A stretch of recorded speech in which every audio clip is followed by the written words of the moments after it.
Bienvenue dans cette nouvelle vidéo. L'énergie que tu cherches est déjà là. Elle est simplement immobilisée dans des schémas qui ne te servent plus. Bienvenue, je m'appelle Nina et je vais te faire voir où part ton énergie euh, pour que tu puisses la récupérer et que tu puisses enfin avoir de l'impact, que tu puisses enfin changer le monde si c'est ce que tu souhaites, créer la vie dont tu rêves si c'est ce que tu souhaites, concrétiser des choses qui te tiennent à cœur ici et maintenant dans la matière. Ton énergie est déjà là, elle est déjà à l'intérieur de toi, sauf que jusqu'à présent, peut-être que si tu as l'impression d'en manquer, en tout cas si tu es sur cette vidéo, je suppose que c'est le cas, peut-être qu'elle est encore immobilisée pour des choses qui n'ont plus lieu d'être. Toutes ces choses vont faire en sorte de grappiller, de grignoter sur ton énergie. Si ça, c'est ton réservoir d'énergie pour une journée, on va voir comment elle est utilisée aujourd'hui dans ces schémas. Ces schémas, on va les appeler des schémas de survie. C'est des choses qui jusqu'alors t'ont permis de survivre, mais dont tu n'as plus besoin aujourd'hui pour devenir la personne que tu souhaites devenir, pour créer les choses que tu souhaites créer, pour changer le monde à la hauteur où tu veux changer le monde. Changer le monde, pour moi, c'est simplement se dire, se sentir bien utilisé, avoir l'impact que tu souhaites dans ce monde, auprès des personnes, des choses, des causes qui te tiennent à cœur. Que ton énergie ne soit plus gaspillée dans des choses qui n'ont plus de sens. Si tu me connais ou si tu me découvres aujourd'hui, on va toujours être guidé par la question du sens et la question de ce qui est juste pour revenir à soi, pour justement trouver cet équilibre entre soi et les autres et aller vers une contribution plus juste, une contribution où on n'a plus besoin de s'épuiser. Les schémas que je vois chez les personnes qui m'entourent, chez les femmes que j'ai à cœur d'accompagner et dont je me suis moi-même libérée, sont des schémas surtout pour moi de survie relationnelle. C'est de l'énergie qui part dans des choses que l'on croit devoir faire pour les autres, dans des masques que l'on croit devoir porter pour correspondre, dans des habitudes, des comportements qui autrefois nous ont permis de survivre, qui autrefois nous ont permis de nous diriger dans ce monde. J'en ai nommé plusieurs que je vais reprendre ici, que tu peux retrouver aussi dans le challenge mythe que j'ai détaillé jour après jour sur 28 jours.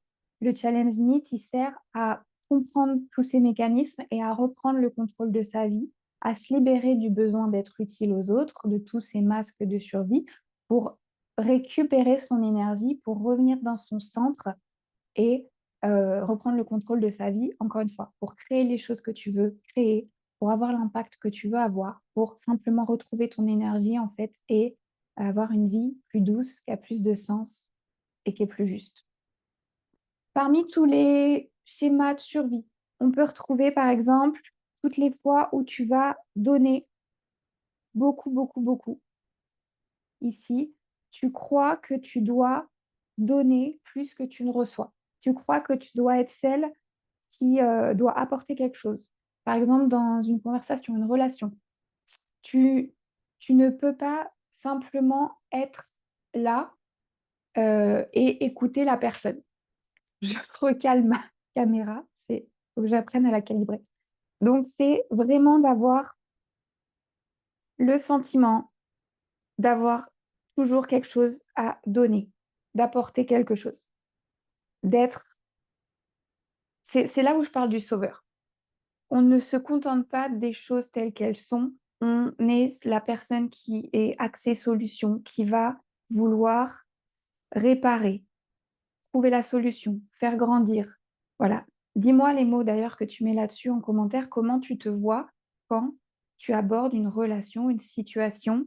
Est-ce que tu te vois vraiment comme la personne qui doit apporter quelque chose?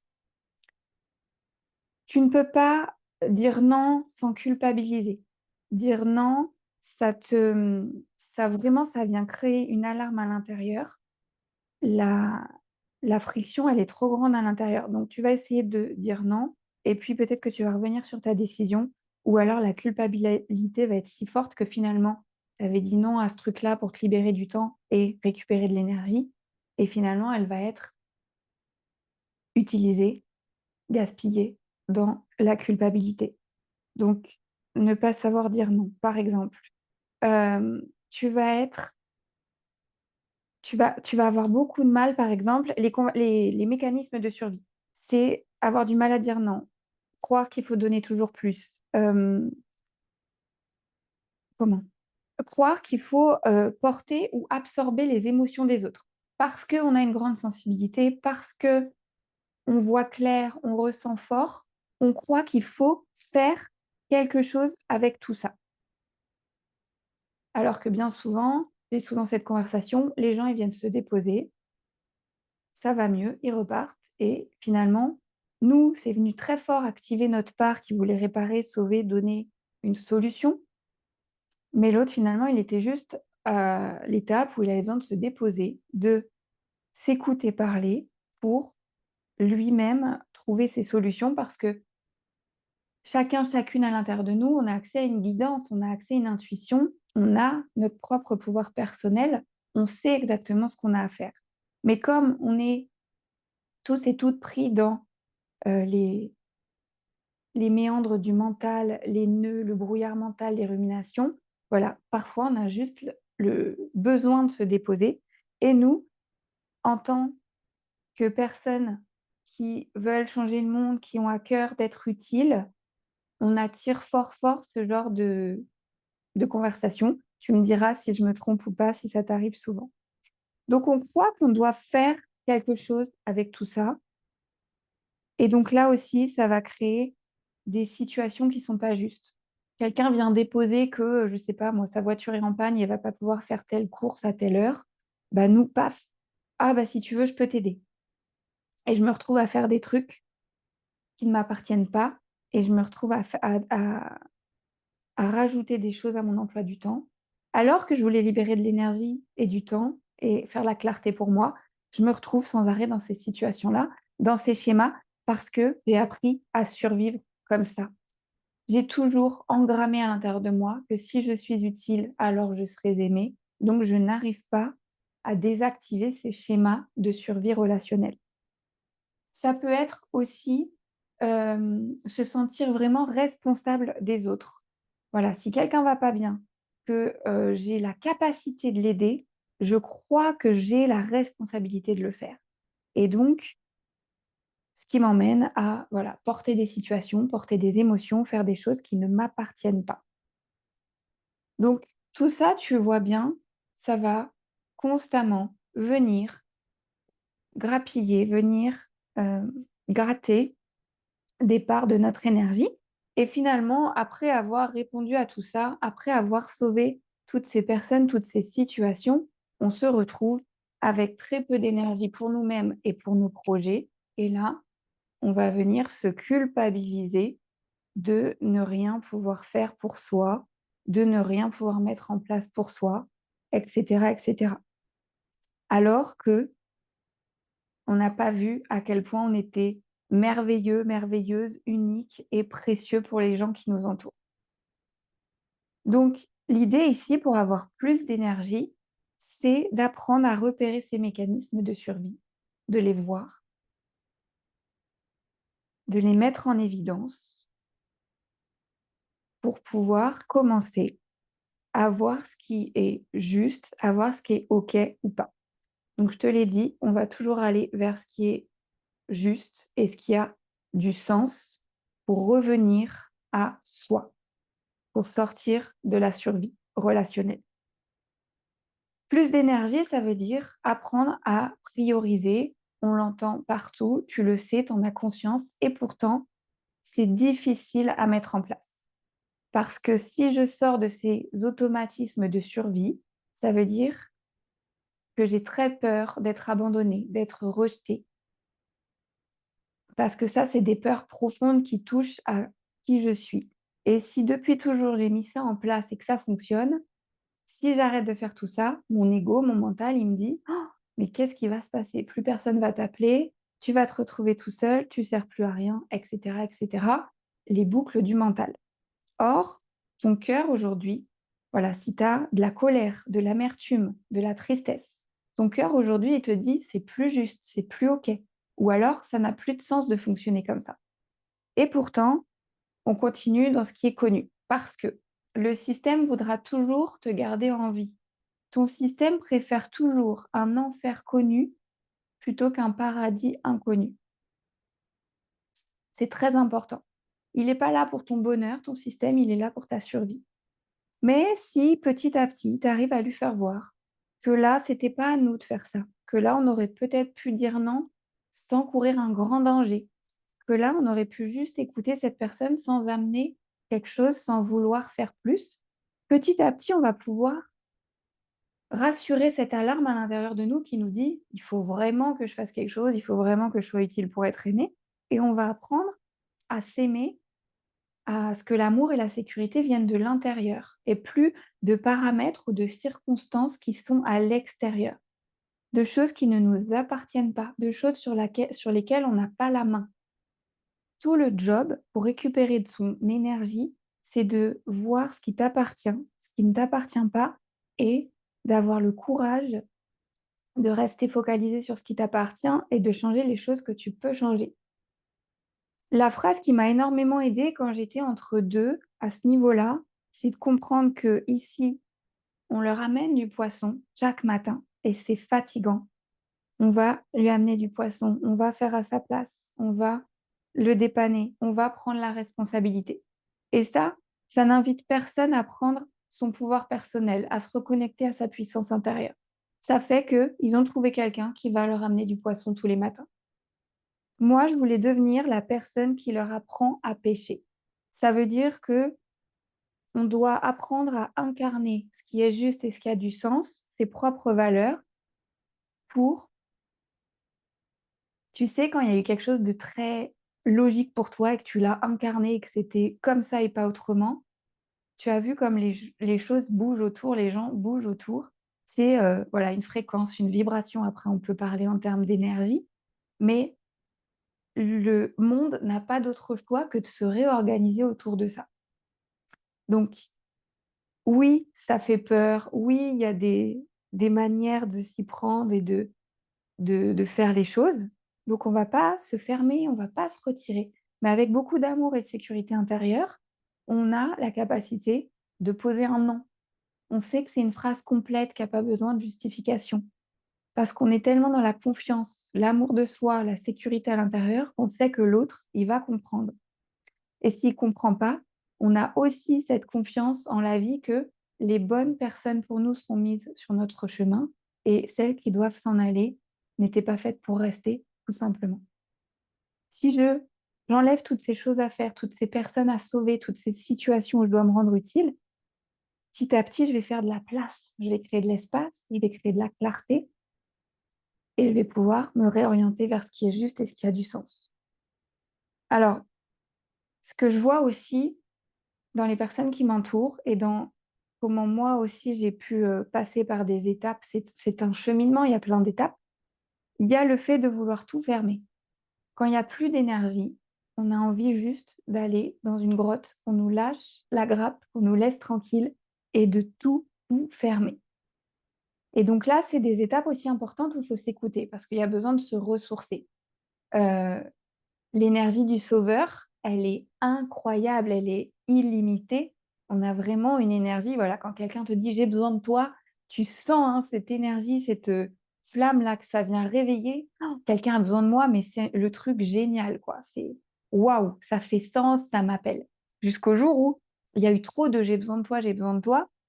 Et donc, il y a besoin de se ressourcer, il y a besoin de se retrouver. Donc, c'est là où j'avais fait ce petit événement-là, individuation. C'est vraiment de se rencontrer, savoir ce qui est juste pour nous, ce qui a du sens, ce qu'on est capable d'offrir ou pas, tout simplement, pour ressortir de sa grotte après qu'on se soit ressourcé en sachant comment on va diriger sa vie, ce qu'on souhaite incarner, pour ne plus retomber dans les schémas de survie relationnelle, être capable de faire face à une conversation difficile, par exemple. Parce qu'aujourd'hui, le conflit, ça peut être quelque chose aussi qui va activer cette alarme de danger. Toutes ces choses, on les fait parce qu'il y a une alarme de danger à l'intérieur de nous. Si je dis non, j'ai peur de nanana. Si je le fais pas, il va se passer ça, donc j'ai peur, nanana. Tout ça, c'est managé par la survie, par la peur, par les peurs. Et nous, ce qu'on veut, c'est mener une vie qui a du sens, qui est juste, donc depuis l'amour. Et c'est pas un truc perché bisounours. L'amour, c'est dire non. L'amour, c'est incarner ses valeurs. Donc, voilà, je peux pas faire ça pour toi aujourd'hui, mais je t'aime et tu le sais. Je prends pas la responsabilité de ce qui t'arrive, mais je suis là pour t'écouter si tu as besoin. Mais je porte pas avec toi. Je suis à côté, si tu as besoin, tu me le dis. Il y a des choses que je peux faire ou pas. Et ça s'arrête là.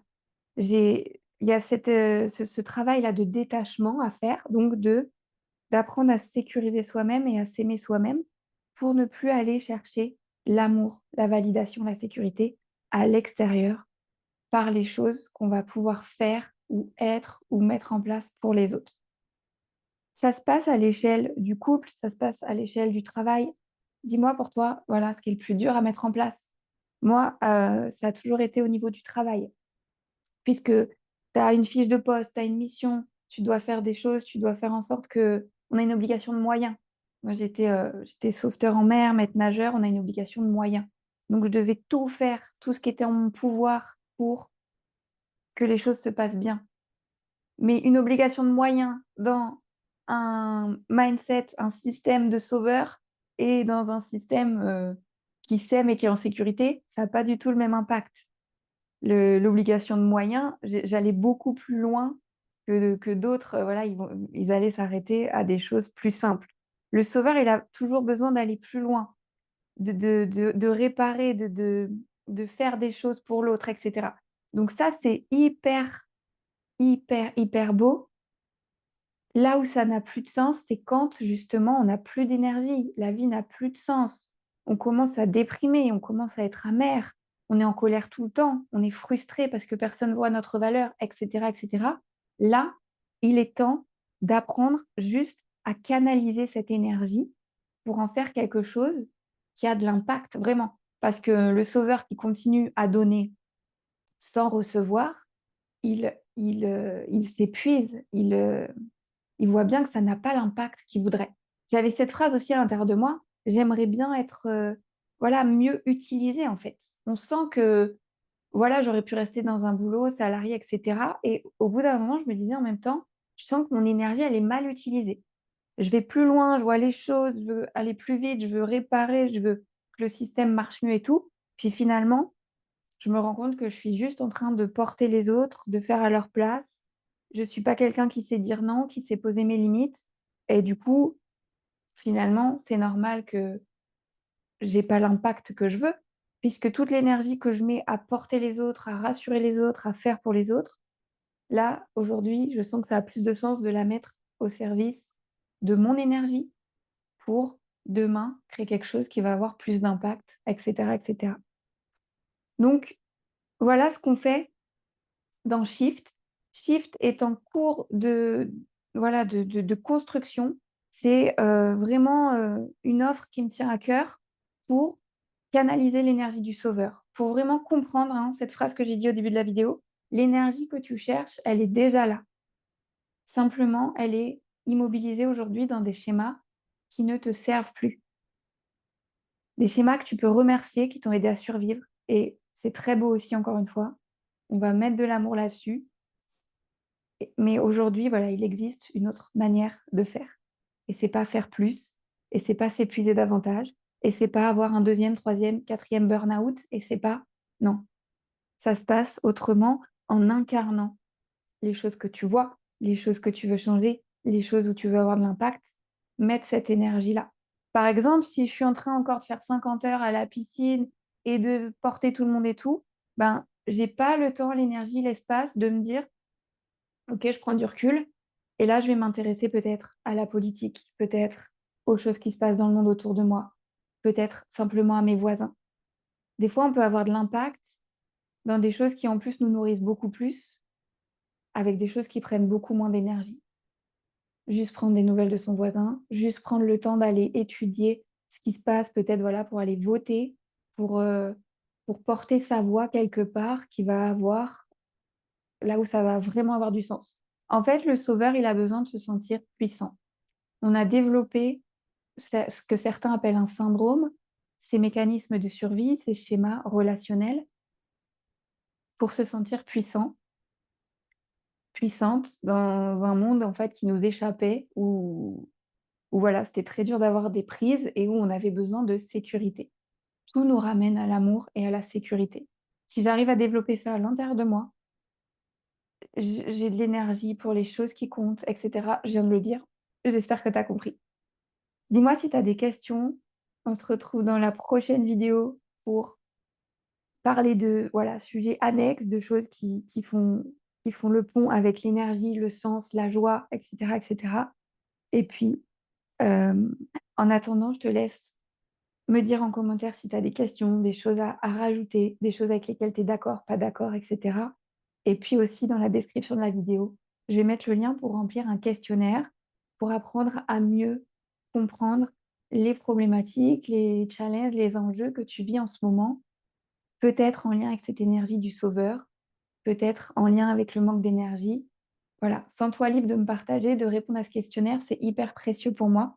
Donc, je remercie toutes les personnes qui vont répondre à ce questionnaire déjà d'avance et puis j'ai hâte de vous lire. Et je vous souhaite une très belle journée.